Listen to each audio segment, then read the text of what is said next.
In this video, I'll guide you through how you can verify a domain name on Shopify.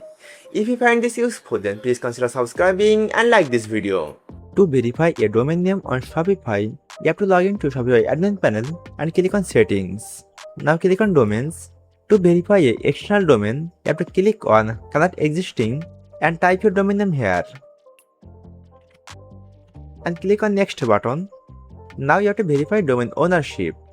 Once you add your domain, then you have to log in domain register account and go to manage DNS. Once you go to the domain manager area, then you have to click on add a record, then go back to Shopify store, then you have to add this to record. First copy to update to and add a record.